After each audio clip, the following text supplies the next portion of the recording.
और इस्लाम लाने के बाद सारे काले गोरे के फर्क को मिटा दिया जाता है। देख लीजिए, हय्या अलस सलाह की आज़ान की आवाज जब कानों में पड़ती है, अमीर गरीब सब अल्लाह के घर में जमा है, अंसारी भी है, खान भी है।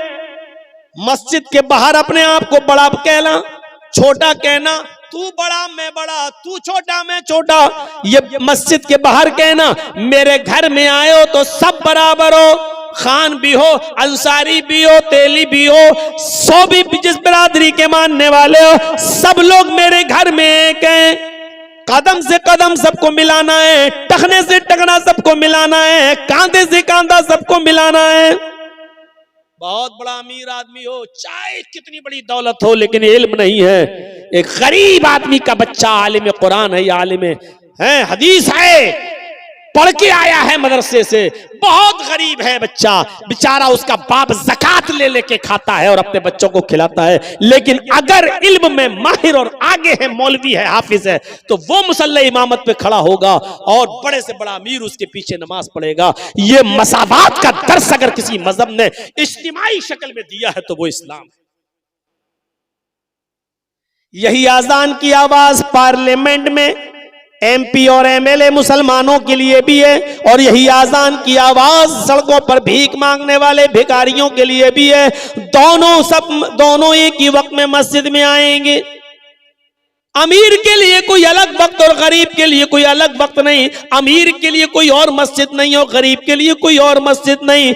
मेरे घर में आए हो तो सब बराबर हो, सब फकीर हो। यहां मांगो मुझसे, अपने घर में दौलत दिखाना, मेरे घर में तुम सब फकीर हो। अंतुमुल फुकरा, आए मस्जिद में आने वालों तुम सब फकीर हो, तुम सब मेरे फकीर हो। वल्लाहु गनियुन हमीद, अल्लाह गनी है, वो बेनियाज है, वही काबिल तारीफ है। बस अल्लाह ही मालिक है और सब फकीर हैं। ये दर्स देता है इस्लाम। नमाज हमें ये दर्स देती है, साथ में पैर से पैर और टखने से टखना, कदम से कदम। कोई अमीर आदमी ये नहीं कह सकता हट, गरीब आदमी कल पैर उधर कर, और ये भी नहीं कह सकता है चल हट पीछे जा चल। किसी के बाप में इतनी हिम्मत नहीं। अमीर होगा तू तो अपने घर का, अल्लाह के घर में तू भी फकीर है, तू भी मांगने गया है। बड़े बड़े चौधरियों की और बड़े बड़े सरमायादारों की चौधराहट मस्जिद में आने के बाद सब फेल। क्यों? तुम सब फकीर मांगने ही तो आए हो। पूरी नमाज क्या दुआ ही तो है, पूरी नमाज क्या भीख ही तो है। आप अल्लाह से मांगी तो रहे हो, इहदिना सिरातल मुस्तकीम, अल्लाह हमको सीधा रास्ता दिखा। आप मांगी तो रहे हो, अल्लाहुम्मा ग़फ़िरली, अल्लाह मुझे बख्श दे, वरहमनी, मेरे ऊपर रहम फरमा, वहदनी, मुझे हिदायत दे, वआफ़िनी, मुझे आफियत दे, वरज़ुक़नी, और मुझे रिज़्क़ दे। अरे मांग ही तो रहे हो तुम अल्लाह से। पूरी नमाज तो भीख है, यानी आप अल्लाह से मांगने गए हैं।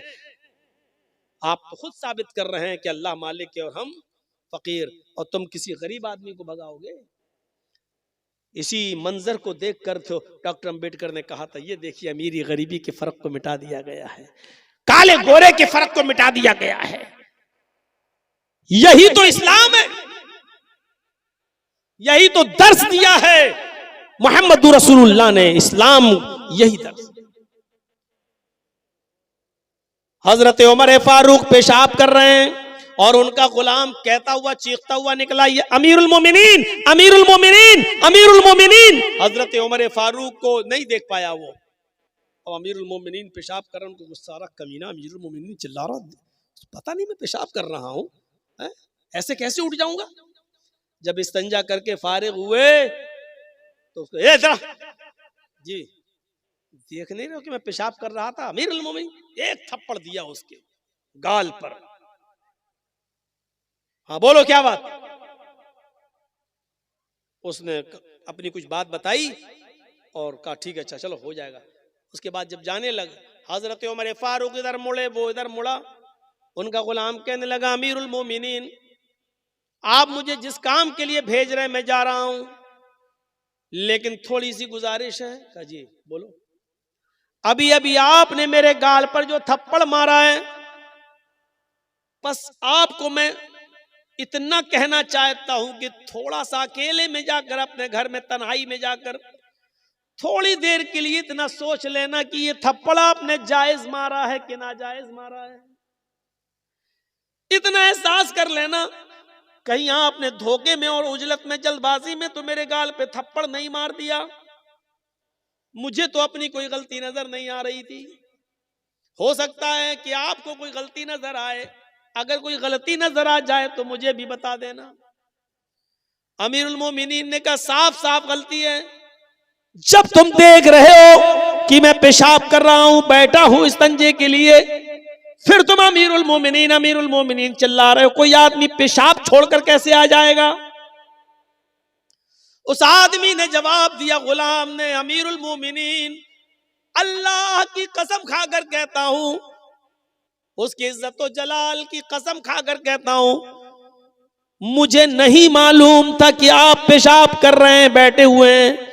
मेरी नजर तो आपके ऊपर पड़ी नहीं।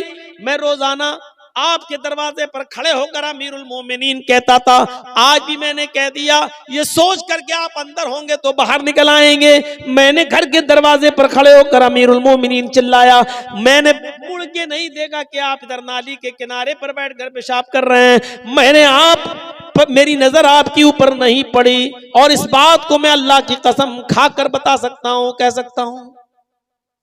हजरत उमर फारूक ने कहा, जब तूने अल्लाह की कसम खाकर इतनी बड़ी बात कह दी तो बात ही खत्म है। फिर मैंने तुझे जो थप्पड़ मारा है वो मेरी गलती है, वो मेरा कसूर है।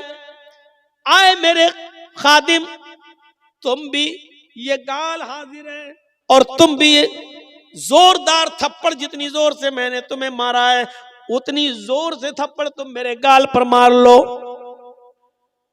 उसने कहा, अमीरुल मोमिनीन, मुझे मारना ही नहीं है, बस एहसास दिलाना है। अगर आपको अपनी गलती का एहसास हो गया तो मैंने आपको माफ कर दिया। फरमाया उसको पकड़कर कि तुम इसलिए माफ कर रहे हो क्योंकि मैं अमीरुल मोमिनीन हूं, तुम मेरे नीचे हो, खातिम हो। ऐसा ना हो कि कल कयामत के दिन तुम मेरा गरीबान पकड़ लो और कयामत के दिन तुम मेरा बदला ले लो। नहीं, तुम्हें आज बदला लेना होगा। उस खातिम ने, उस गुलाम ने कहा, अमीरुल मोमिनीन, मैं उसी अल्लाह की कसम खाकर कहता हूं कि मैंने दिल से आपको माफ कर दिया है। जब आपने अपनी गलती का एतराफ कर लिया है तो मैं दिल से माफ कर रहा हूं। मैं अल्लाह के इज्जत व जलाल की कसम खाकर कहता हूं, कयामत के दिन मैं आपसे बदला लेने का कोई हकदार नहीं हो सकता, इसलिए कि मैं आपको इसी दुनिया में अल्लाह के लिए माफ कर रहा हूं। जब हजरत उमर ने यह सुना तब उसको छोड़ा कि जब तुमने अल्लाह की कसम खाकर मुझे माफ कर दिया तो अमीरुल मोमिनीन। ये तो हिंदुस्तान जैसे एक मुल्क के नहीं, 22 लाख मुरब्बा मील पर हुकूमत करने वाली शख्सियत, 22 लाख मुरब्बा मील। अरब भी, ईरान भी उसी में, मिस्र भी उसी में, आजरबाईजान भी उसी में, उर्दू भी उसी में, अलजायर भी उसी में, शाम भी उसी में।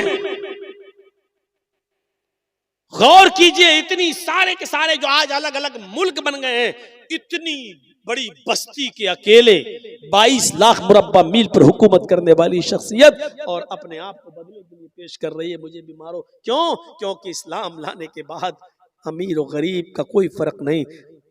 गाल के बदले गाल, हाथ के बदले हाथ, गर्दन के बदले गर्दन। मैंने तुम्हें मारा है, तुम मुझे। ये है मसावात। इस्लाम दीन तौहीद है, दीन रिसालत है, दीन मसावात है, दीन अदल है, दीन तकवा है। और अभी मैंने जो आपको बताया है मसावात का युद्ध, इस्लाम दीन सहल भी है, आसानी है इसके, बहुत आसानी। पहले जमाने में इतनी आसानियां नहीं थी। 5 वक्त की नमाज फर्ज है, इतनी जबरदस्त फर्जियत है नमाज की कि किसी भी हाल में और किसी भी कंडीशन में माफ नहीं है। खड़े होकर पढ़ने की ताकत नहीं है तो बैठ के पढ़ो लेकिन पढ़ो, बैठ के पढ़ने की ताकत नहीं है तो लेट के पढ़ो लेकिन पढ़ो, यही आसानी है। ये नहीं कहा कि मर रहे हो लेकिन खड़े होकर पढ़ो। ये नहीं कहा जान जा रही हो फिर भी खड़े होके पढ़ो। माफ तो किसी कंडीशन में नहीं है, लेकिन आसानी इतनी दे रखी है कि खड़े होकर पढ़ने की ताकत नहीं तो बैठ के पढ़ो, बैठ के नहीं तो लेट के पढ़ो, इशारे से पढ़ो। होंठ हिलाकर पढ़ सकते हो तो होंठ ही हिलाकर पढ़ो। वुजू करने से तबीयत और खराब हो रही है तो तयम्मुम करके पढ़ो, लेकिन पढ़ो। पेशाब की में नलकी पड़ी हुई है, पाइप पड़ा हुआ है, पेशाब की थैली लटकी हुई है, इस कंडीशन में भी आपको नमाज पढ़ना है। मुंह के होंठ हिलाकर पढ़ना है, जबान हिलाकर पढ़ना है, लेकिन पढ़ना है। आसानी। इस्लाम दीन एतदाल, दीन मोतदिल है, इसके अंदर एतदाल ही एतदाल मिलेगा। ज़कात फर्ज है मुसलमानों हम सब के ऊपर, लेकिन जो साहिब इस्तिताअत न हो, यह नहीं कहा गया कि तुम अपना घर बेचो तब ज़कात दो। एतदाल में ज़कात फर्ज है उन लोगों पर जो साहिब इस्तिताअत हो। हज फर्ज है हम सब के ऊपर, लेकिन जो इन इस्तिताअत इलैहि सबीला, जो वहां तक जाने की ताकत रखता हो। हज फर्ज है मुसलमान पर, लेकिन ये नहीं कहा गया कि अपनी दुकान बेचकर जाओ, लेकिन जाओ। ये नहीं कहा गया अपना मकान बेचकर जाओ, लेकिन जाओ। आसानी है इस्लाम। पानी नहीं मिल रहा है तो तयम्मुम करके नमाज पढ़ लो। एतदाल है और सहूलत है इस्लाम के अंदर। मेरे भाइयों, इससे ज्यादा सहूलत और क्या होगी कि एक शख्स आया अल्लाह के रसूल के पास और कहने लगा हलक तो या रसूल अल्लाह। बुखारी के अल्फाज, अल्लाह के रसूल में तो हलाक हो गया, बर्बाद हो गया। आपने कहा क्यों, क्या हुआ? कहा अल्लाह के रसूल रोजे की हालत में बीवी से हम बिस्तरी कर ली। आपने कहा अच्छा, गलती तो हुई है तुमसे, लेकिन इस्लाम के अंदर रास्ता है, और वो रास्ता ये है कि इस एक रोजे को तो तुम्हें पूरा करना ही पड़ेगा बाद में। अब एक गुलाम आजाद करो। कहा अल्लाह के रसूल पूरी जिंदगी हमें गुलामी करते हुए हो गई दूसरे की, हम कहां के गुलाम आजाद कर पाएंगे। अल्लाह के नबी ने फरमाया तो दूसरा ऑप्शन भी है, अगर गुलाम आजाद करने की ताकत नहीं है तो 60 रोजे रखो मुसलसल पे दर पे, कंटिन्यू, शहरैनी मुताताबिऐन, कंटिन्यू रखना है, रेगुलर पर पे दर पे, एक भी छूटना नहीं चाहिए बीच में। 60 रोजे मुसलसल बिला किसी उज़्र और बिला किसी बीमारी के। एक भी रोजा आपने अगर छोड़ दिया तो अब तक जितने रखे वो सब बेकार। मसलन अगर आपने 50 रोजे रखे, अब सोचा कि थोड़ा 2-4 दिन आराम कर लें, 10 ही तो रह गए हैं, और जहां आपने बिला किसी उज़्र के, बिला किसी बीमारी के एक रोजा भी छोड़ दिया, वो 50 बेकार। फिर से रखो, एक से 60। कहता कितने? का 60। कहा अल्लाह के रसूल एक रोजे का तो ये हाल है, बीवी से मिल बैठा, 60 रोजे कहां से रख लूंगा, मेरे पास 60 रोजे रखने की भी ताकत नहीं। आपने कहा फिर एक और तीसरा रास्ता है, बस आखिरी, लास्ट वे, आखिरी रास्ता। कहा क्या है, बताइए बताइए। आपने फरमाया 60 मिस्कीनों को खाना खिलाओ। सोचने लगा। आपने कहा क्या सोच रहे हो? कहा कि अल्लाह के रसूल इसके अलावा कोई? कहा नहीं, सिर्फ 60 मिस्कीनों को, अब ये आखिरी रास्ता है। कहा अल्लाह के रसूल आपको शायद मेरी कंडीशन मालूम नहीं है। आपने कहा क्या हुआ? कहा मेरा अपना यह हाल है कि अगर सुबह खाने को मिल जाए तो शाम को भूखा सोता हूं, और शाम को मुझे और मेरी फैमिली को अगर खाने को मिल जाए तो सुबह से लेकर शाम तक भूखा रहता हूं। हमें दोनों टाइम खाना नहीं मिल पा रहा है, मैं 60 मिस्कीनों को खाना कहां से खिला सकता हूं? नहीं है। 3 ही ऑप्शन होते हैं और तीनों उसके पास नहीं है। तो अल्लाह के रसूल ने कहा चलो रुको, मैं तुम्हारे लिए इंतजाम करवाता हूं, कुछ तो करना पड़ेगा तुम्हें, ऐसे थोड़ी बीवी हलाल हो जाएगी तुम्हारे लिए। नमाज का वक्त होता है, नमाज के बाद आपने ऐलान किया सहाबा से, ये तुम्हारा भाई है, रोजे की हालत में बीवी से हम बिस्तरी कर बैठा है, गुलाम आजाद करने की ताकत नहीं, रोजे रखने की ताकत नहीं, मिस्कीनों को खाना खिलाने की ताकत नहीं, इसके लिए चंदा करो, जो किसी के पास हो लेकर आओ, इसकी मदद करो। ये अपने इलाके के गरीबों मिस्कीनों में तकसीम कर देगा, इसका कफारा अदा हो जाएगा, इसकी पेनाल्टी अदा हो जाएगी। अच्छा, अब लोग अपने घर से लाए, कोई 2 खजूर, कोई 5 खजूर, कोई 10 खजूर, कोई कुछ, एक टोकरा भर गया, इतनी बड़ी थैली। अल्लाह के रसूल ने अपने हाथ से उठाकर उसको दिया, लो कि तुम्हारे भाइयों ने तुम्हारे लिए चंदा किया है, पकड़ो इसको। कहा मैं क्या करूं इसका अल्लाह के रसूल? ताज्जुब देखिए। कहा अल्लाह के नबी ने, जाओ अपने कबीले में, अपने खानदान में जाओ और इसको अपने इलाके के गरीबों में, अपने कबीले के गरीबों में तकसीम कर दो, तुम्हारा कफारा अदा हो जाएगा और तुम्हारी बीवी हलाल हो जाएगी तुम्हारे लिए, जाओ। कहने लगा अल्लाह के नबी सल्लल्लाहु अलैहि वसल्लम, मैं अपने कबीले में किसको दूं? आपने कहा बताया तो, अपने इलाके के गरीबों में, मिस्कीनों में बांट दो। कहने लगा अल्लाह की कसम, पूरे गांव में, पूरे कबीले में, पूरे खानदान में मुझसे ज्यादा गरीब कोई है ही नहीं। ये सुना तो अल्लाह के नबी के चेहरे पर मुस्कुराहट आ गई, आपके दांत दिखाई देने लगे, आपकी बाँछें खिल उठी और हंसते हुए कहा तो तू ही ले जा, जा खुद खा ले और अपने बच्चों को खिला दे, तेरा कफारा अदा हो जाएगा, जा। इससे ज्यादा आसानी कौन से मजहब पे और किस मजहब में मिलेगी? कि बहुत कंजूस और बखील एक मुसलमान था, चमड़ी चली जाए दमड़ी न जाए, 1 रुपया नहीं देगा उसके बदले में, चाहे उसकी चमड़ी उधेड़ ली जाए। लगता है ऐसा शख्स खाने में अगर मक्खी भी गिर जाए तो निकाल के फेंकता नहीं होगा, पहले चूसता होगा फिर फेंकता होगा। इतना कंजूस बखील मुसलमान।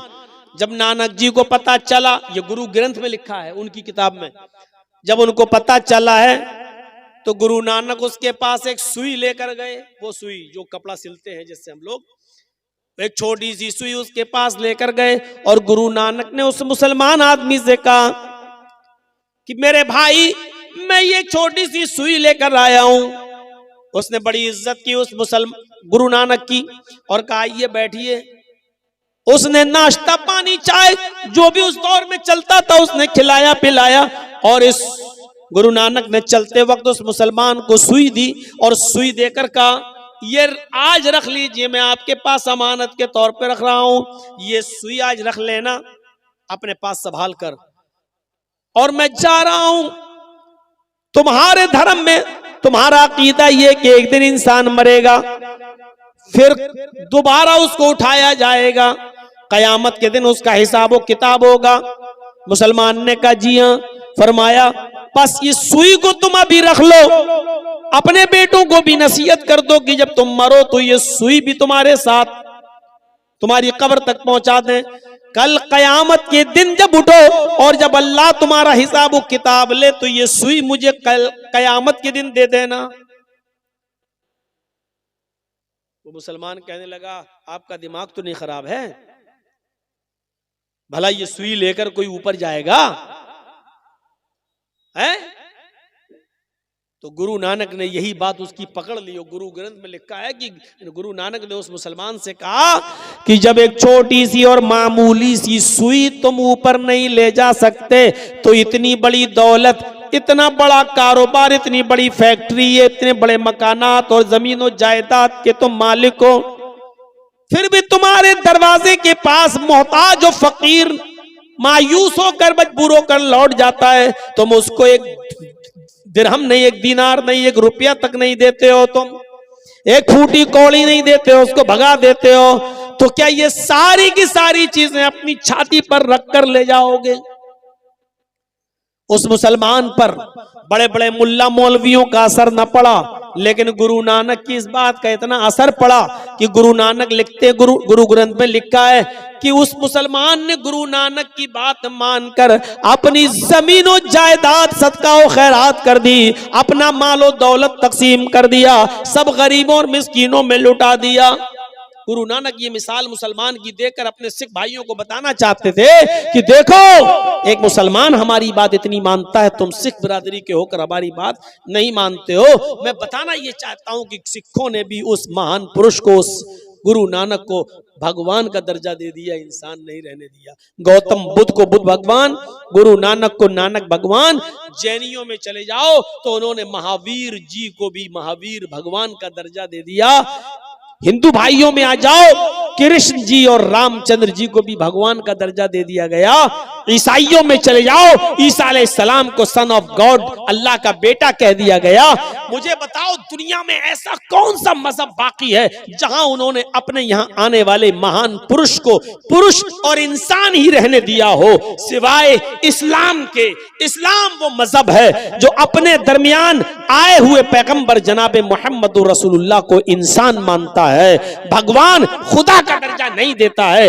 बल्कि अल्लाह ताला अपने नबी की जबान से यह ऐलान भी करवा रहा है कि आए नबी कह दो कहीं ऐसा ना हो कि आपके इंतकाल के बाद दुनिया वाले आपको भी पूजने लगे, आपकी भी इबादत करने लगे, आपको भी भगवान का या खुदा का दर्जा दे दें। इसलिए अपनी जबान से कह दो। अल्लाह के नबी ने इस दुनिया में अपनी जबान से ऐलान किया, कुल इन्नमा अना बशरुम मिस्लुकुम, कुल इन्नमा अना बशरुम मिस्लुकुम। आए नबी कह दो कि मैं तुम्हारी तरह का एक बशर हूं। आए नबी कह दो कि मैं तुम्हारी तरह का एक इंसान हूं। आए नबी कह दो कि मैं तुम्हारी तरह एक बशर हूं, तुम्हारी तरह मिस्लुकुम। उठने में, बैठने में, लेटने में, सोने में, जागने में, खाने में, पीने में, चलने में, फिरने में, शादी ब्याह में, बीमारी में, सेहत में, मैं तुम्हारी तरह का एक इंसान हूं। तुम्हारे दो हाथ मेरे भी दो हाथ, तुम्हारे दो पैर मेरे भी दो पैर, तुम्हारा एक सर मेरा भी एक सर। तुम्हें बीमारी होती है मैं भी बीमार होता हूं, तुम्हारे बीवी बच्चे हैं मेरे भी बीवी बच्चे हैं, तुम खाते हो पीते हो मैं भी खाता हूं और पीता हूं। और यही तो वजह थी कि अरब के लोग मोहम्मदुर रसूलुल्लाह को रसूल नहीं मानते थे। वो कहते थे ये कैसा आदमी है, अपने आप को रसूल कह रहा है। क्या एक हमारी तरह उठने बैठने चलने फिरने वाला इंसान भी रसूल हो सकता है? और वो कहते थे मा लिहाज़र रसूल याकुलु ताम व यमशी फिल अस्वाक, ये कैसा रसूल है जो हमारी तरह खाता पीता भी और बाजारों में चलता फिरता भी है। यानी उनकी नजर में ये बड़ी अजीब चीज थी। वो कहते थे कि कोई इंसान भी रसूल हो सकता है, चलने फिरने वाला भी। अरब के लोग इंसान मानते थे लेकिन रसूल नहीं। हमारे यहाँ पर एक मुसलमानों का बहुत बड़ा तबका मोहम्मद रसूलुल्लाह को रसूल मानता है लेकिन इंसान नहीं। गौर कीजिए, वो रसूल नहीं मानते थे लेकिन इंसान मानते थे। कहते थे माल हाजर रसूल याकुलु ताम व यमशी फिल अस्वाक, ऐसा इंसान भी रसूल हो सकता है जो खाता पीता हो और चलता फिरता हो बाजारों में, हमारी तरह खाता पीता है, हमारी तरह बाजारों में चलता घूमता है और कह रहा रसूल है। कैसे हम मान लें? और हम रसूल मानते हैं और कहते हैं कि वाह साहब हम जैसे नहीं। इसमें कोई शक नहीं कि अल्लाह के नबी उठने में, बैठने में, लेटने में, सोने में, जागने में, खाने में, पीने में हमारी तरह के एक इंसान थे। और ऐसे इंसान थे कि अल्लाह के नबी सल्लल्लाहु अलैहि वसल्लम के पास एक शख्स आता है, एक सहाबी बदवी अराबी देहाती आता है और आने के बाद कुछ बात कहना चाहता अपने इलाके की। अल्लाह के नबी सल्लल्लाहु अलैहि वसल्लम ने कहा हाँ बोलो क्या बात।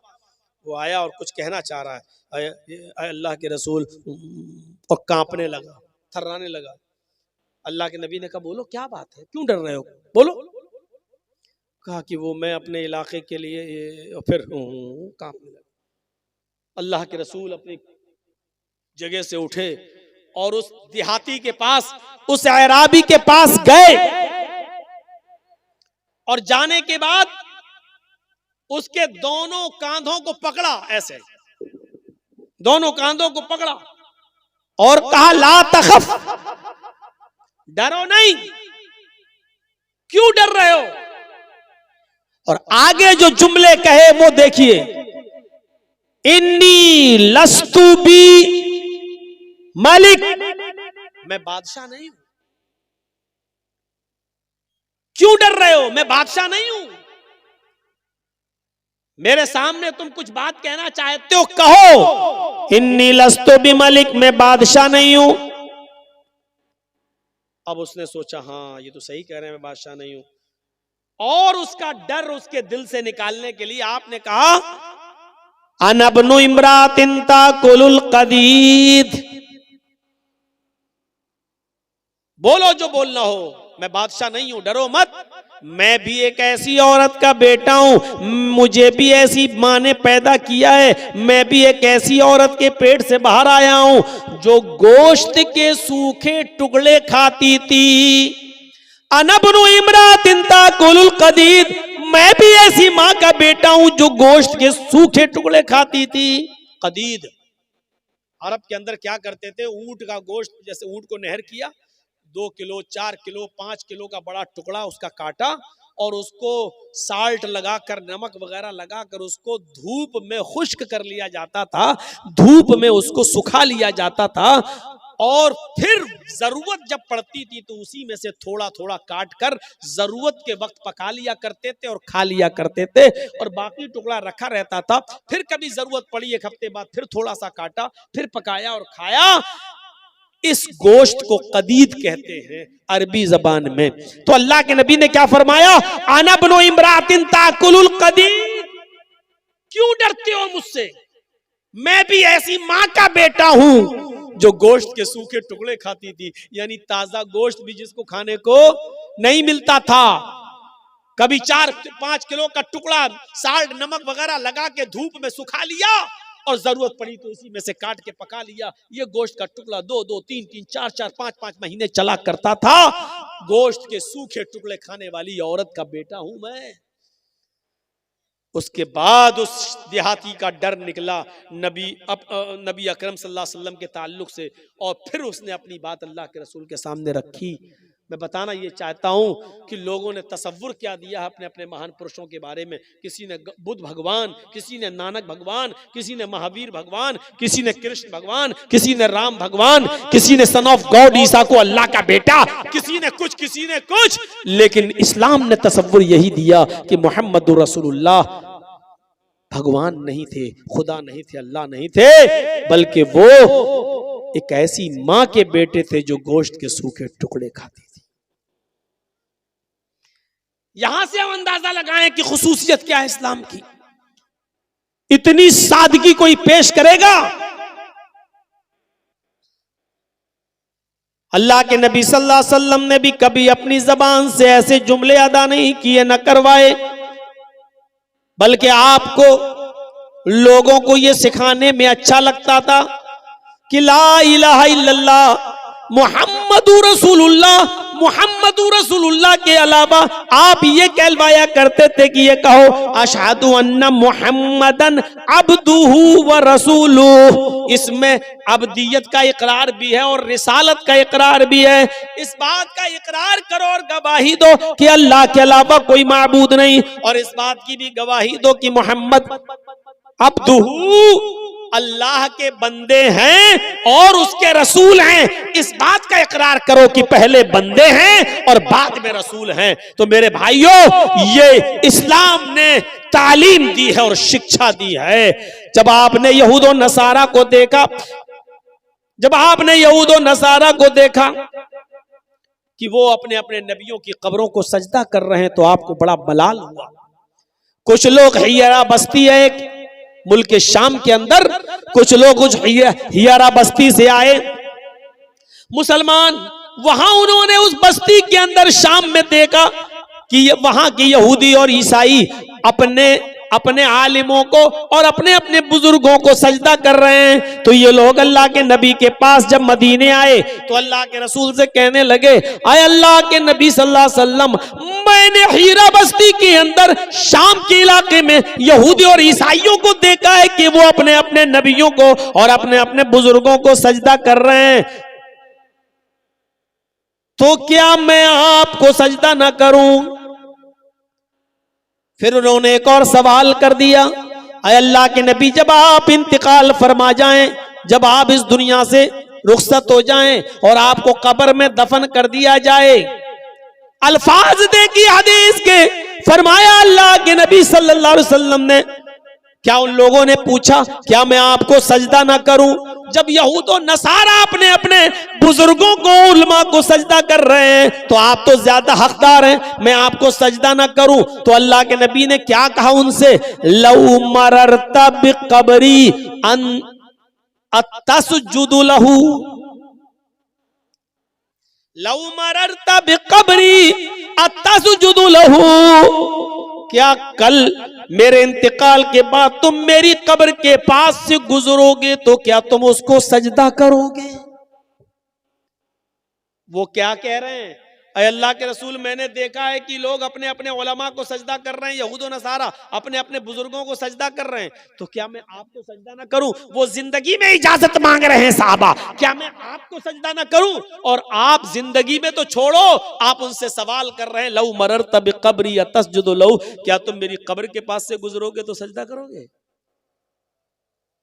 कोई मुआफिकत देख रहे हैं सवाल और जवाब में? वो इजाजत मांग रहे हैं साहबा कि मैं क्या आपको सजदा ना करूं, यानी आप भी तो जिंदा, क्या मैं आपको सजदा ना करूं? तो अल्लाह के रसूल सल्लल्लाहु अलैहि वसल्लम कह रहे हैं, क्या तुम मेरी कब्र के पास से गुजरोगे तो सजदा करोगे? यानी आपको फिक्र अपनी जिंदगी की नहीं है, आपको फिक्र है अपने इंतकाल के बाद कहीं ये लोग मेरी कब्र को सजदा ना करने लगे।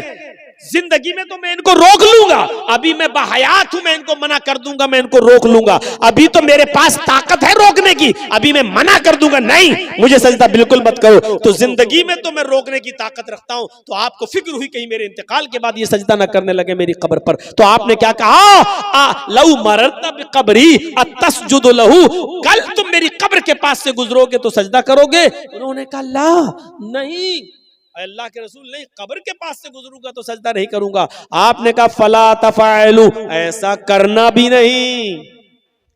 उन्होंने कहा मैं नहीं करूंगा, आपने कहा ऐसा करना भी नहीं। उसके बाद अल्लाह के नबी ने फरमाया, लानतुल्लाहि अलल यहूदी वन नसारा इत्तखज़ू कुबूर अंबियाइहिम मसाजिद, अल्लाह की लानत हो यहूदियों पर और नसरानियों पर, जिन्होंने अपने अपने अंबिया की, अपने अपने पैगंबरों की कब्रों को सजदागाह बना लिया, जिन्होंने अपने अपने रसूलों की और अपने अपने नबियों की कब्रों पर सजदा करने की जगह बना लिया।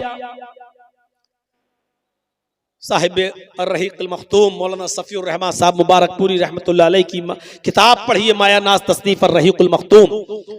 और आखिरी वक्त के नबी के हालात, तो नबी अकरम ने इंतकाल से 2 दिन पहले ये दुआ भी मांगी थी अल्लाह तबारक व तआला से, अल्लाहुम्मा ला तजअल कब्री वस्नन युअबद, अल्लाहुम्मा ला तजअल कब्री वस्नन युअबद, आय अल्लाह मेरे इंतकाल के बाद मेरी कब्र को बुत खाना ना बना देना, अल्लाह मेरी कब्र को मेरे इंतकाल के बाद ऐसी जगह ना बना देना जहां लोग इबादत करने लगे, मेले ठेले लगने लगे, जियारतें होने लगे, चिराग जलने लगे, ये सब होने लगे। आपने मना किया और आपने फरमाया, दुआ भी की अल्लाह, पहले तो ये कहा अल्लाह की लानत हो यहूद और नसारा पर जिन्होंने अपने अपने नबियों की कब्रों को सजदागाह बना लिया, और बाद में ये दुआ भी कर ली कि अल्लाह मेरी कब्र को सजदागाह मत बना देना, मेरी कब्र को चूमने चाटने की जगह ना बना देना। मेरे भाइयों, यहां से आप सीखिए कि आपने अपने बारे में क्या कहा, ये सिर्फ इस्लाम की खुसूसियत है, सिर्फ इस्लाम की, वरना हिंदू धर्म, हिंदू भाइयों में देवी देवता नहीं। एक बेटा अपने शराबी और जुआरी बाप के भी पैर छूता है और उसको भी रुकू करता है और सजदा करता है। एक पत्नी अपने जुआरी और कबाबी पति के भी पैर छूती है।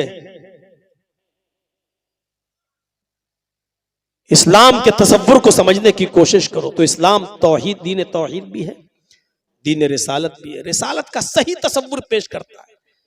और हिंदू मजहब की किताबों में भी लिखा है कि आखिरी नबी भगवान नहीं इंसान होगा, उसका नाम अहमद होगा। वेदा हामिद पुरुष महानिमादित्य वरुण तपस प्रस्ताद यन्याया, वेदा हामिद पुरुष अहमद पैदा होगा, अहमद जन्म लेगा, पुरुष से महानिमादित्य महान पुरुष होगा, उसके बराबर कोई दूसरा नहीं होगा। पुरुष इंसान कहा गया है वेदों में, अहमद नाम बताया गया है। अल्लाह के नबी के 2 नाम थे ना, एक मोहम्मद और अहमद, दोनों नाम कुरान में आए हैं। मोहम्मद नाम आपके दादा अब्दुल मुत्तलिब ने रखा है और अहमद नाम आपकी मां आमिना ने रखा है, और दोनों नाम कुरान में आए हैं। मुहम्मदुर रसूलुल्लाह वल्लज़ीना मअहू अशिद्दाउ अलल कुफ्फारि रहमाउ बैनहुम, ये मोहम्मद नाम भी आया है। और ईसा अलैहिस्सलाम ने बशारत दी अपनी कौम को, तो कहा था व मुबश्शिरम बिरसूलिन याती मिन बाद इस्मुहु अहमद, मैं तुम्हें खुशखबरी सुनाता हूं एक ऐसे रसूल की जो मेरे बाद आएगा, उसका नाम अहमद होगा। मोहम्मद और अहमद दोनों नाम आए, और वेदों में क्या कहा गया, वो भगवान नहीं होगा, अहमद उसका नाम होगा, पुरुष इंसान होगा, महान इमादित्य, इतना बड़ा महान पुरुष होगा कि उसके बराबर कोई दूसरा नहीं होगा। वरुण तपसा, ईश्वर का अल्लाह का बहुत ज्यादा नाम लेने वाला होगा, अल्लाह का नाम बहुत ज्यादा लेगा। अल्लाह का नाम जितना अल्लाह के नबी ने लिया, हमें कोई लेता हुआ नजर ही नहीं आता। कहां है, मुझे दुनिया अपनी तारीख में दिखलाए कि किसने नाम लिया है अल्लाह का इतना ज्यादा। सुबह से लेकर सोने तक, उठे बिस्तर से, सबसे पहले आंख खुली, आंख खुलते ही अल्लाह का नाम, अल्हम्दुलिल्लाहिल्लज़ी अहयाना बअदा मा अमातना व इलैहिन नुशूर। अल्हम्दुलिल्लाहिल्लज़ी अहयाना, अल्लाह का नाम। अब नमाज पढ़ने के लिए उठ रहे हैं, चाहे तहज्जुद हो या फजर की नमाज हो, तो वुजू बनाने के लिए जैसे ही बैठे, बिस्मिल्लाह, अल्लाह का नाम। वुजू बनाकर फारिग हुए, अशहदु अल्ला इलाहा इल्लल्लाह, अल्लाह का नाम। मस्जिद में कदम रखने जा रहे हैं नमाज फजर के लिए, जैसी मस्जिद में कदम रखते हैं, अल्लाहुम्मा फ़्तह ली अबवाबा, अल्लाह का नाम। अल्लाहुम्मा फ़्तह ली अबवाब रहमतिक, अल्लाह का नाम। मस्जिद में दाखिल होते हैं, नमाज शुरू करते हैं, अल्लाहु अकबर, अल्लाह का नाम। जब तक खड़े हैं अल्लाह की हम्दो सना और तारीफ। अल्लाहुम्मा बाइद बैनी व बैना खताया या सुब्हानक अल्लाहुम्मा व बिहम्दिका व तबारक अस्मुका, अल्हम्दुलिल्लाहि रब्बिल आलमीन अर्रहमानिर रहीम मालिक यौमिद्दीन, अल्लाह की हम्दो सना। अब रुकू में जा रहे हैं तो अल्लाहु अकबर, अल्लाह का नाम। जब तक रुकू में अल्लाह का नाम, सुब्हानक अल्लाहुम्मा रब्बना व बिहम्दिका अल्लाहुम्मा इग़फिरली, अल्लाह का नाम। या सुब्बुहुन कुद्दूसुन रब्बुल मलाइकति वर्रूह, अल्लाह का नाम। या सुब्हान रब्बियल अज़ीम, रब का नाम।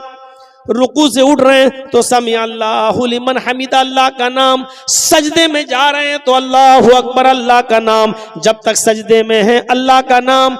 दोनों सजदों के बीच में बैठे हुए हैं तो रब्बिग़फिरली, रब्बिग़फिरली, अल्लाह का नाम, रब का नाम। या अल्लाहुम्मा इग़फिरली वरहमनी वहदनी वआफ़िनी वरज़ुक़नी, अल्लाह का नाम। आखिरी रकात में बैठे हैं तो अत्तहियात में बैठे हैं तो अल्लाह का नाम, अत्तहियातु लिल्लाहि वस्सलावातु वत्तय्यिबात, अल्लाहुम्मा सल्लि अला मुहम्मद, अल्लाहुम्मा बारिक अला मुहम्मद, अल्लाहुम्मा इन्नी अऊज़ु बिका मिन अज़ाबिल क़ब्र व अऊज़ु बिका मिन फितनतिल मसीहिद दज्जाल। या अल्लाहुम्मा इन्नी ज़लमतु नफ़्सी ज़ुल्मन कसीरन व ला यग़फ़िरु ज़ुनूबा इल्ला अंत। अल्लाह के नबी ये दुआ पढ़ा करते थे, अल्लाहुम्मा इन्नी अऊज़ु बिका मिन अज़ाबिल क़ब्र। और अबू बकर सिद्दीक ये दुआ पढ़ा करते थे, अल्लाहुम्मा इन्नी ज़लमतु नफ़्सी ज़ुल्मन कसीरा। दोनों बुखारी के अंदर आई हैं। अल्लाह के नबी सल्लल्लाहु अलैहि वसल्लम से जब अबू बकर सिद्दीक ने पूछा और कहा कि अल्लाह के नबी मुझे कोई ऐसी दुआ बताइए जिस दुआ को पढ़कर मैं अपने गुनाहों की माफ़ी अल्लाह ताला से मांगता रहूं, तो अल्लाह के नबी ने उनको ये दुआ सिखलाई। आए अबू बकर, तुम ये दुआ पढ़ते रहा करो, अल्लाहुम्मा इन्नी ज़लमतु नफ़्सी ज़ुल्मन कसीरा वला यग़फ़िरु ज़ुनूबा इल्ला अंत फ़ग़फ़िरली मग़फ़िरतम मिन इंदिका वरहमनी इन्नका अंतल गफ़ूरुर रहीम। ये दुआ सिखलाई थी अल्लाह के नबी सल्लल्लाहु अलैहि वसल्लम ने। और खुद अल्लाह के नबी का मामूल ये था कि आप ये दुआ पढ़ा करते थे, अल्लाहुम्मा इन्नी अऊज़ु बिका मिन अज़ाबिल क़ब्र व अऊज़ु बिका मिन फितनतिल मसीहिद दज्जाल। मेरे भाइयों, अल्लाह का नाम यहाँ पर भी ले रहे हैं। नमाज शुरू की थी तो अल्लाह के नाम के साथ, अल्लाहु अकबर। अब जब नमाज कंप्लीट करके खत्म करने का वक्त आया तो अल्लाह ही के नाम पर खत्म कर रहे हैं, अस्सलामु अलैकुम व रहमतुल्लाह, अल्लाह का नाम। नमाज से फारिग, अब जब तक मस्जिद में बैठे हैं अल्लाह का नाम, अल्लाहु अकबर, अस्तगफिरुल्लाह, अस्तगफिरुल्लाह, अस्तगफिरुल्लाह, अल्लाहुम्मा अंतस्सलाम व मिनकस्सलाम, अल्लाहु ला इलाहा इल्ला अंता सुब्हानका इन्नी कुन्तु मिनज़ ज़ालिमीन। या ला इलाहा इल्लल्लाह वहदहु ला शरीका लहु लहुल मुल्कु व लहुल हम्द व हुवा अला कुल्लि शैइन क़दीर। अल्लाहु ला इलाहा इल्ला हुवल हय्युल क़य्यूम ला तख़ुज़ुहु सिनतुन व ला नौम क़ुल अऊज़ु बिरब्बिल फ़लक़ क़ुल अऊज़ु बिरब्बिन नास क़ुल हुवल्लाहु अहद सुब्हानल्लाह अल्हम्दुलिल्लाह अल्लाहु अकबर। जब तक मस्जिद में बैठे हैं अल्लाह का नाम, अब मस्जिद से निकल रहे हैं तब भी अल्लाह का नाम, अल्लाहुम्मा इन्नी अस्अलुका मिन फज़लिक। घर में दाखिल हो रहे हैं तो अस्सलामु अलैकुम व रहमतुल्लाह। घर से बाहर निकल रहे हैं बिस्मिल्लाहि तवक्कलतु अलल्लाह रब्बी व रब्बुकल्लाह। किसी आदमी से मुलाकात हो गई, अस्सलामु अलैकुम व रहमतुल्लाह। मुसाफा कर रहे हैं तो यगफिरुल्लाहु लना व लकुम। छींक आई तो अल्हम्दुलिल्लाह, सामने वाला छींक दिया और उसकी मुंह से निकल गया अल्हम्दुलिल्लाह, तो उसको जवाब दे रहे हैं यरहमुकल्लाह। कपड़ा पहन रहे हैं तो अल्लाह का नाम, कपड़ा उतार रहे हैं तो अल्लाह का नाम, घर में दाखिल हो रहे हैं तो अल्लाह का नाम, घर से निकल रहे हैं तो अल्लाह का नाम, किसी ऊंची जगह पर चल रहे हैं तो अल्लाहु अकबर, किसी ऊंचाई से नीचे, पहाड़ी से नीचे उतर रहे हैं तो सुभान अल्लाह। एक मिनट ऐसा बता दो कि जिस मिनट में मोहम्मद रसूलुल्लाह की जबान अल्लाह का नाम न ले रही हो। खाना खा रहे हैं तो बिस्मिल्लाह, खाना खा के फारिग हुए तो अल्हम्दुलिल्लाह। अगर अपनी बीवी से अपने जायज मतालबात पूरे कर रहे हैं तो उधर भी अल्लाह का नाम, अल्लाहुम्मा जन्निब शैतान व जन्निब शैतानी मा रज़क़ना। गौर करो मेरे भाई, यहां तक कि लैट्रीन और पेशाब और पैखाने में जा रहे हैं तो उधर भी अल्लाहुम्मा इन्नी अऊज़ु बिका मिनल खुब्सी वल खबाइस। पूरा दिन आपका गुजर गया अल्लाह का नाम लेते लेते, अब बिस्तर पे सोने की बारी आई, उठे थे तो अल्लाह का नाम लेकर, अब सो रहे तब भी अल्लाहुम्मा बिइस्मिका अमूतु व अहया वरुण तपसा।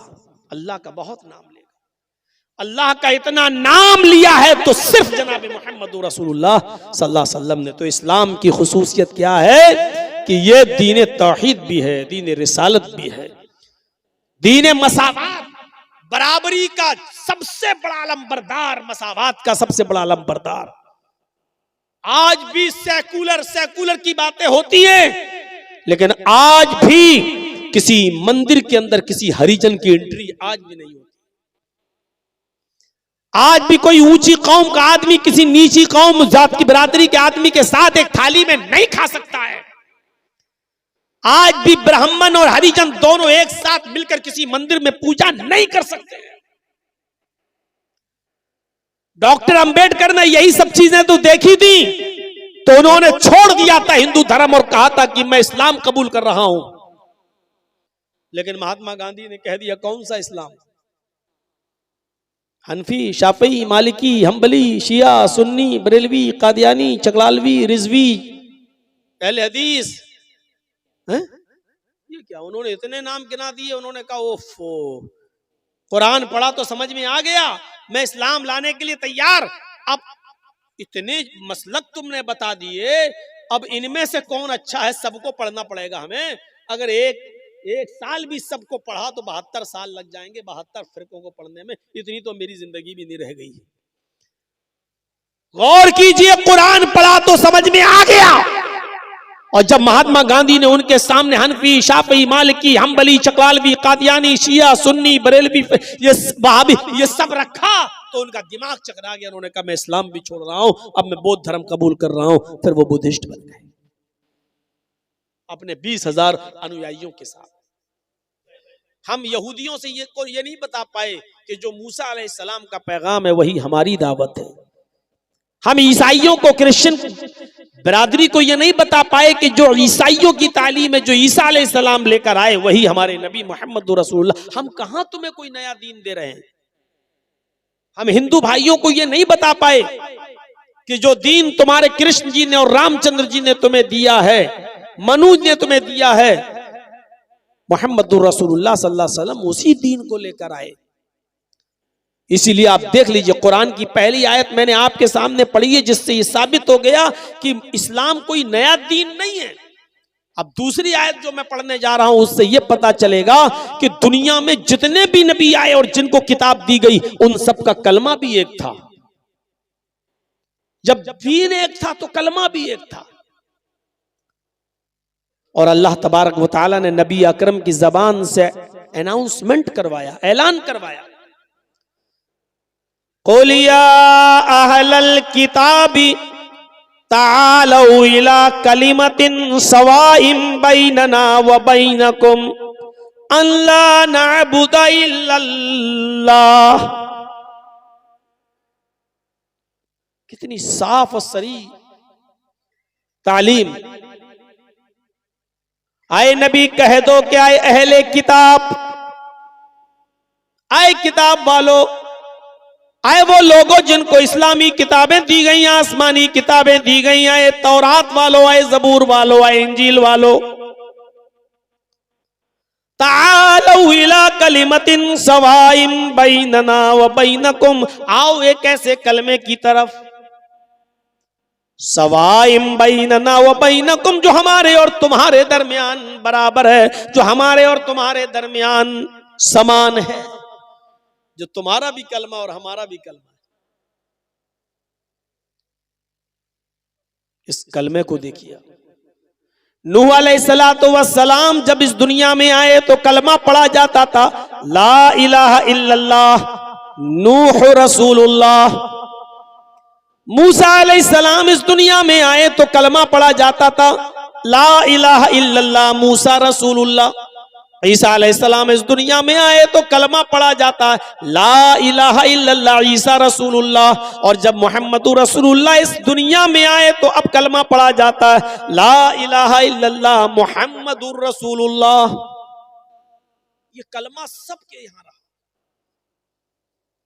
जबानें बदल गई, लेकिन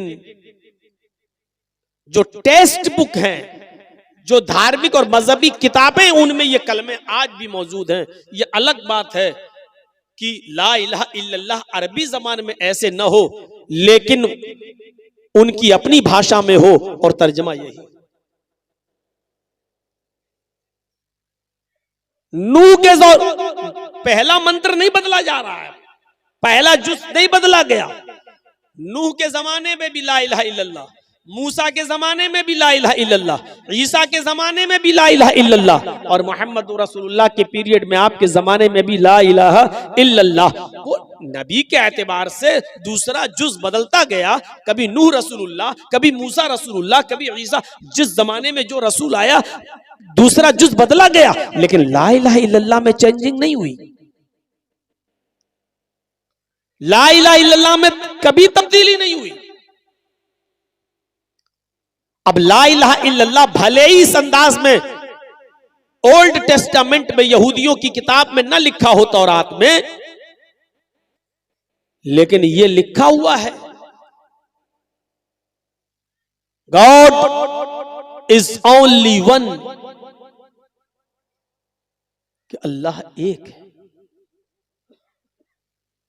ला इलाहा इल्लल्लाह भले ही न्यू टेस्टामेंट में, इंजील में भले ही अब ऐसे ना लिखा हो ला इलाहा इल्लल्लाह, लेकिन ये लिखा है there is no God but God is only one without second,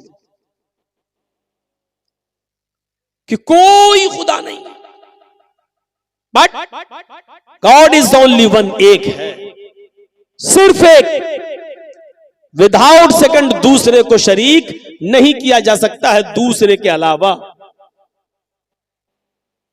और ला इलाहा इल्लल्लाह का माना क्या? ला इलाहा है ही नहीं कोई माबूद, फिर इकरार है इल्लल्लाह, सिवाय अल्लाह के। भले ही ला इलाहा इल्लल्लाह अरबी सेंटेंस ये किसी धार्मिक पुस्तक में न लिखा हो, लेकिन ऋग्वेद भूमिका जब आप उठाएंगे और ब्रह्म सूत्र जब आप पढ़ेंगे तो उसके अंदर आपको इस अंदाज का कलमा जरूर मिलेगा, मंत्र मिलेगा। एकम ब्रह्मा द्वितीय नास्ते नास्ते किंचन। भले ही ला इलाहा इल्लल्लाह अरबी जबान में ऐसे ना लिखा हो, लेकिन इस मूल मंत्र का तर्जमा भी वही होता है। एकम ब्रह्मा, इस ब्रह्मांड का, इस दुनिया का बनाने वाला, इस ब्रह्मांड का रचयिता और रचनाकार एक है। एकम ब्रह्मा द्वितीय नास्ते, दूसरा नहीं है, बल्कि बड़े जोरदार अंदाज में कहा तृतीय नास्ते नेह नास्ते किंचन, दूसरा नहीं है, नेह बिल्कुल नहीं है, नास्ते नहीं है, किंचन जरा सा भी नहीं। तालीम वही है। हम अपने गैर मुस्लिम भाइयों को यह बताने में नाकाम रहे, इसीलिए वो कहते लो साहब इस्लाम की तारीफ तो तुम करोगे ही, क्योंकि वो कुरान में लिखा है ना, और आप इस्लाम को मानते हो ना। हम ये बताने में नाकाम रहे कि ये मुहम्मदुर रसूलुल्लाह का सिर्फ दीन नहीं है, ये दीन आदम से लेकर नूह से लेकर मुहम्मदुर रसूलुल्लाह तक जितने भी नबी आए सबका दीन है। इस दीन की पहली खुसूसियत क्या है? यह सिर्फ मुसलमानों का नहीं, सबका है। शरअ लकुम मिनद्दीनि मा वस्सा बिही नूह वल्लज़ी औहयना इलैक। और इसकी दूसरी खुसूसियत क्या है कि कलमा सबका रहा। जब दीन सबका तो ये कलमा भी सबका रहा। कुल या अहलल किताबि तालौ इला कलिमतिन सवाइम बैनना व बैनकुम, आए अहले किताब आओ एक ऐसे कलमे की तरफ जो हमारे और तुम्हारे दरमियान बराबर है। और वो कलमा क्या है? अल्लाह नाबुदा इल्लल्लाह, कि हम अल्लाह के अलावा किसी और की इबादत नहीं करेंगे। अल्लाह नाबुदा इल्लल्लाह, हम अल्लाह के अलावा किसी के सामने सजदा न करेंगे। अल्लाह नाबुदा इल्लल्लाह, हम अल्लाह के अलावा किसी को अपना माबूद नहीं मानेंगे। अल्लाह नाबुदा इल्लल्लाह, इसका मतलब ये हुआ कि हम अल्लाह के अलावा किसी के सामने हाथ नहीं फैलाएंगे और किसी को अपना मुश्किल कुशा और हाजत रवा नहीं समझेंगे। ये है माबूद मानने का। आइए, दुनिया में जितने भी रसूल आए, उन रसूलों की जो दावत थी वही दावत मुहम्मदुर रसूलुल्लाह की भी है। रसूलों की दावत क्या थी?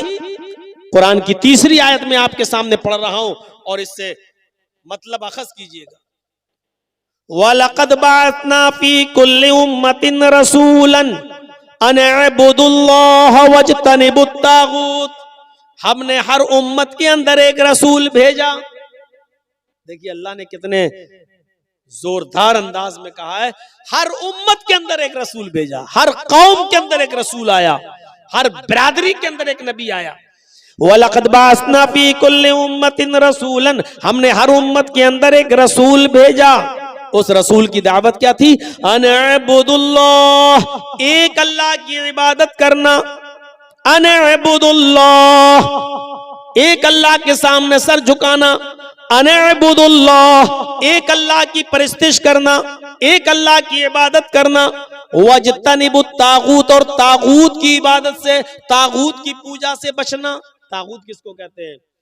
मुख्तसरन बता दूं, अल्लामा इब्नुल क़य्यिम अल जौज़ी रहमतुल्लाह अलैह ने तागूत की तारीफ में लिखा है, कुल्लु मा उबिदा मिन दूनिल्लाह, हर वो चीज तागूत है जिसकी इबादत अल्लाह के अलावा की जाए। अल्लाह के अलावा किसी और की, जिसके भी सामने सर झुकाया जा रहा है तागूत है। अल्लाह के अलावा किसी और से मांगा जा रहा है तो तागूत है। अल्लाह के अलावा किसी और की इबादत की जा रही है तो वो तागूत है। अल्लाह के अलावा किसी और की परस्तिश की जा रही है तो वो तागूत है। तो हर नबी की दावत यही थी कि एक अल्लाह की इबादत करना, और मुहम्मदुर रसूलुल्लाह सल्लल्लाहु अलैहि वसल्लम की दावत भी यही थी कि एक अल्लाह की इबादत करना, उसी को अपना माबूद मानना, उसी को अपना रसूल, उसी को अपना मसजूद मानना। अल्लाह के रसूल सल्लल्लाहु अलैहि वसल्लम ने कभी किसी को यह पैगाम नहीं दिया कि वो मेरे सामने भी झुके, मुझसे भी मांगे। आपको ताज्जुब होना चाहिए, एक मौका तो ऐसा आया कि जब मक्के से मदीना की तरफ अल्लाह के नबी जनाब मुहम्मदुर रसूलुल्लाह तशरीफ ले जा रहे हैं, और मदीने में जब एंट्री करते हैं तो मदीने की औरतें अपने छतों के ऊपर चढ़कर देख रही हैं कि देखें मुहम्मदुर रसूलुल्लाह सल्लल्लाहु अलैहि वसल्लम की सवारी किसके मकान पर रुकती है। वो मुहम्मदुर रसूलुल्लाह का दीदार करना चाहती थी। मदीने की औरतें मदीने की अपने घरों की छतों पे चढ़ गईं, और मदीने की छोटी छोटी बच्चियां 6-6 साल की, 5-5 साल की, अपने हाथों में ढोल लेकर दफ बजा रही हैं, दफ बजाती जा रही हैं। मदीने की छोटी छोटी बच्चियां और गीत गाती जा रही हैं। आज मदीने का हर एक शख्स खुश है कि आज मोहम्मदुर रसूलुल्लाह हमारे यहां तशरीफ ला रहे हैं।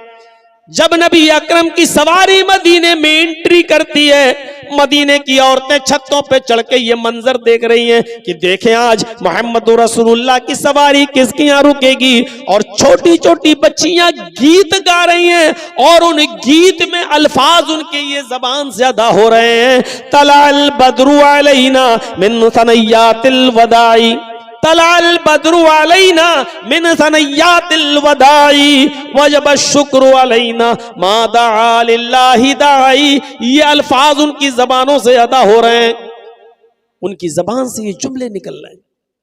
तलाल बद्रु अलैना मिन सनय्यातिल वदाई, अल्लाह का शुक्र है आज 14वीं रात का चांद फारान की चोटियों से चमका है। आज मक्के से तुलू हुआ है और मदीने में तशरीफ लाया है। आज फारान की चोटियों से 14वीं रात का चांद चमका है, नमूदार हुआ है। वजब शुक्र अलैना मा दआ लिल्लाहि दाई, इस पर हम अल्लाह का जितना भी शुक्र अदा करें वो कम है, इस पर हम अल्लाह की जितनी भी तारीफ करें कम है। नबी अकरम की शान में वो छोटी छोटी 5-5, 6-6 साल की बच्चियां ये गीत गा रही हैं। अल्लाह के नबी ने जब उनकी जबान से निकलने वाले इस गीत को सुना तो आप मुस्कुरा दिए। जब आप मुस्कुराए और मदीने की छोटी छोटी बच्चियों ने जब मोहम्मदुर रसूलुल्लाह को देखा तो उनकी जबान से ये जुमला भी निकल गया। एक लड़की छोटी सी बच्ची ने ये जुमला अपनी जबान से अदा कर दिया, वफीना नबियुन यअलमु मा फी गद। आए मदीने वालों, आज हमारे दरमियान एक ऐसे नबी तशरीफ लाए हैं, आज हमारे दरमियान एक ऐसे पैगंबर आ गए हैं जो कल की बात भी जानते हैं, जो कल का इल्म भी रखते हैं, कल क्या होने वाला उनको मालूम है। अल्लाह के नबी जनाब मोहम्मद रसूलुल्लाह ने जब ये जुमला उस छोटी सी बच्ची के मुंह से सुना तो आप अपनी सवारी से उतर गए और उस छोटी सी बच्ची के पास आए और आपने फरमाया दई हाज़िहिल कलिमात, बेटी इस जुमले को छोड़ दो, बेटा इस जुमले को पढ़ना छोड़ दो, इनको ये जुमला मत पढ़ो, वही पढ़ो जो तुम पहले पढ़ रही थी। तलाल बद्रु अलैना मिन सनय्यातिल वदाई, वजब शुक्र अलैना मा दआ लिल्लाहि दाई, वही पढ़ो, ये ना कहो वफीना नबियुन यअलमु मा फी गद, ये मत कहो कि हमारे पास एक ऐसे रसूल आए हैं जो कल की बात जानते हैं। बेटी अल्लाह की कसम मुझे नहीं मालूम कि कल मेरे साथ क्या होगा, तुम्हारे साथ क्या होगा, मुझे कल का इल्म नहीं है। अल्लाह के रसूल ने शिर्क को इतना भी गवारा नहीं किया। आप नहीं चाहते थे कि अल्लाह के इल्म में हमको भी शरीक किया जाए। मेरे भाइयों, उस छोटी सी बच्ची को भी, छोटी छोटी बच्चियों के कपड़ों पे कौन नजर डालता है, छोटी छोटी बच्चियों की हरकतों पे कौन नजर डालता है। लोग कहते बच्ची है, छोटी है, चलो कोई बात नहीं। मेरे भाइयों, अल्लाह के रसूल भी चाहते तो ऊँटनी से आगे बढ़ सकते थे, अरे बच्ची है कह दिया, लेकिन नहीं, आप ऊँटनी से उतरे क्योंकि आप जानते थे कि अगर आज मैंने इसको टोका नहीं और इसके अकल में और दिमाग में अगर ये बात बैठ गई तो फिर बुढ़ापे तक नहीं निकलेगी। क्योंकि बच्चों को जो शुरू में पढ़ाया और बताया जाता है मेरे भाइयों, वो बुढ़ापे तक उनकी अकल में पैवस्त रहता है। जब बड़े होने के बाद उनको कहा जाए कि ये काम छोड़ो तो क्या कहते हैं वो लोग, अरे ऐसे कैसे छोड़ दें, हम अपने बाप दादा के जमाने से करते चले आ रहे हैं, बाप दादा को हमने ऐसे ही करते हुए देखा है। बड़ा मुश्किल हो जाता है किसी चीज को छुड़वाना। अल्लाह के रसूल ने उसी वक्त उन बच्चियों से कहा दई हाज़िहिल कलिमात, इन कलिमात को छोड़ो, वही पढ़ो जो पहले पढ़ रही थी। अल्लाह की कसम मुझे नहीं मालूम कि कल मेरे और तुम्हारे साथ क्या मामला किया जाए। ये इस्लाम की खुसूसियत है मेरे भाइयों। इस्लाम की एक खुसूसियत यह है कि वो दीन तौहीद है। तौहीद हर मजहब में मिलेगी, यहूदियत में तौहीद, ईसाइयत में तौहीद, हिंदू भाइयों में तौहीद, लेकिन साथ में शिर्क भी है। जो ईसाइयत ये कहती हो देयर इज नो गॉड, अल्लाह के अलावा कोई माबूद नहीं है, और उसी ईसाइयत में ये लिखा हुआ हो कि ईसा और मरियम और अल्लाह ये तीनों एक और एक तीन, 1/3, 3/1, एक तीन में डिवाइड, तीन एक में। यानी अल्लाह ही ईसा है, अल्लाह ही मरियम है। ईसा ही अल्लाह है, ईसा ही मरियम है। मरियम ही अल्लाह है, मरियम ही ईसा है। यह अकीदा हो जिसका, ईसाइयत में यह है, देयर इज नो गॉड, कोई खुदा नहीं अल्लाह के अलावा। लेकिन उसी ईसाइयत में शिर्क भी है। और शिर्क क्या है? वो अल्लाह ही को ईसा और अल्लाह ही को मरियम भी मानते हैं। वो ईसा ही को अल्लाह और ईसा ही को मरियम मानते हैं। वो मरियम ही को अल्लाह और मरियम ही को ईसा भी मानते हैं। एक को तीन और तीन को एक, ईसाइयों का एक बहुत बड़ा तबका इस अकीदे का हामिल है। यहूदियों में चले जाओ तो उज़ैर अलैहिस्सलाम को अल्लाह का बेटा मानते हैं। ईसाइयों का एक दूसरा तबका ईसा को अल्लाह का बेटा कहता, सन ऑफ गॉड। और बाकायदा बाइबल में लिखा है, I will pray the father, मैं अपने बाप से ये दुआ करूंगा। ईसा अलैहिस्सलाम ये कह रहे हैं कि मैं अपने पिता से, अपने बाप से ये दुआ करूंगा, यानी अल्लाह से। ईसा अलैहिस्सलाम अल्लाह को अपना बाप मान रहे हैं। ईसाइयों का एक बहुत बड़ा गिरोह ईसा को सन ऑफ गॉड कहता, अल्लाह का बेटा कहता है। हमारे हिंदू भाइयों में भी 33 करोड़ देवी देवता हैं। जहां ये लिखा हो एकम ब्रह्मा द्वितीय नास्ते, एक ही ब्रह्मा है दूसरा नहीं, एक ही ब्रह्मांड का रचयिता और रचनाकार, मास्टर ऑफ वर्ल्ड, एक क्रिएटर ऑफ यूनिवर्स एक ही है दूसरा नहीं। जहां इतनी बड़ी तौहीद हो वहां यह भी लिखा है कि 33 करोड़ देवी देवता हैं तुम्हारे। यचित्तियो यो पिम्बिम्बा नस्तस्मा देवी शोरीरिशा, यजुर्वेद के इस मंत्र को देखिए, जहां ये लिखा उसी से मांगो वही सब कुछ देने वाला है। यचित्तियो यो पिम्बिम्बा, उसी से मांगो वही सब कुछ देने वाला है। नस्तस्मा देवी शोरीरिशा, उसके अलावा कोई भी देवी देवता तुम्हें कुछ नहीं दे सकता। जहां इतनी बड़ी तौहीद हो वेदों के अंदर, वहां यह भी हो कि तुम्हारे 33 करोड़ देवी देवता हैं। रोजाना एक देवी को या एक देवता को आप खुश कर सकते हो, और 33 करोड़ को करना जरूरी है। सबको खुश करो। और यह भी कहा एक दिन में एक ही होगा, दो नहीं हो सकते। और एक भी अगर ना खुश रहा, अप्रसन्न रहा, तो जिंदगी भर की तपस्या भंग, जिंदगी भर की इबादत बेकार। अब आप बताइए 33 करोड़ देवी देवताओं को खुश करने के लिए कितना समय चाहिए, कितने दिन चाहिए? 33 करोड़। एक दिन में एक खुश होगा, एक दिन में दो नहीं हो सकते। तो 33 करोड़ दिन चाहिए 33 करोड़ देवी देवताओं को खुश करने के लिए। इंसान के पास इतना समय कहां है कि वो 33 करोड़ दिन तक जिंदा रह सके और 33 करोड़ देवी देवताओं को खुश कर सके। कुरान करीम तौहीद से भरा हुआ, तौहीद की दावत देते हुए कहता, कुल हुवल्लाहु अहद, आए नबी कह दो कि अल्लाह एक है, अल्लाहुस समद, वो बेनियाज है, लम यलिद वलम यूलद, इसी पर पूरी तौहीद टिकी हुई है। लम यलिद वलम यूलद, उसने किसी को नहीं जना और न वो जना गया है, यानी उसको भी किसी ने नहीं जना, न उसने किसी को पैदा किया, न उसको किसी ने पैदा किया। लम यलिद वलम यूलद, न वो किसी का बेटा है न उसका कोई बेटा है। लम यलिद, न उसने किसी को जना, यानी न वो किसी का बाप है। वलम यूलद, न वो जना गया, यानी न वो किसी का बेटा है, न उसका बाप है, न उसका बेटा है, न उसकी बीवी है। ये तौहीद है खालिस। ये है उदऊनी अस्तजिब लकुम, मुझसे मांगो मैं तुम्हें दूंगा। ला तदू मिन दूनिल्लाहि मा ला यनफउका वला यजुर्रुक फ़इन फ़अल्त फ़इन्नका इज़म मिनज़ ज़ालिमीन। अल्लाह को छोड़कर तुम किसी ऐसी हस्ती को मत पुकारो, अल्लाह को छोड़कर तुम किसी ऐसी हस्ती की इबादत न करो, किसी को अपनी हाजत रवाई और मुश्किल कुशाई के लिए मत पुकारो। मा ला यनफउका वला यजुर्रुक, जो तुम्हें न नफा पहुंचा सकती है न नुकसान पहुंचा सकती है। मा ला यनफउका वला यजुर्रुक, जो तुम्हें न नफा दे सकती है न नुकसान पहुंचा सकती है। माला यनफउका वला यजुर्रुक, जो तुम्हें न नफा दे सकता है न नुकसान पहुंचा सकता है। फ़इन फ़अलता फ़इन्नका इज़म मिनज़्ज़ालिमीन, अगर तू ऐसा करेगा तो जालिमों में लिखा जाएगा। फ़इन फ़अलता फ़इन्नका इज़म मिनज़्ज़ालिमीन, अगर तू अल्लाह को छोड़कर किसी और से मदद तलब करेगा, मांगेगा, पुकारेगा तो तू जालिम कहलाएगा। यही तौहीद है।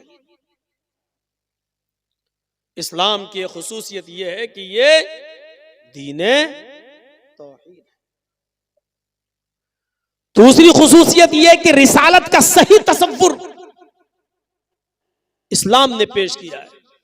दुनिया में जितने भी मज़ाहिब हैं, किसी भी मजहब के मजहबी इंसान मजहब को उठाकर देख लो, वो किसको मानते, जिसको भी मानते हैं उन्होंने उसको इंसान ही नहीं रहने दिया। कोई एक मजहब उठा दो, कोई एक धर्म,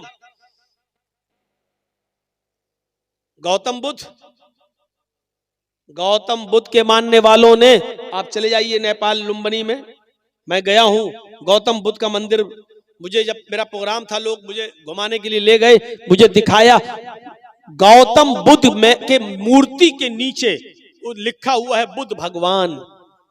वो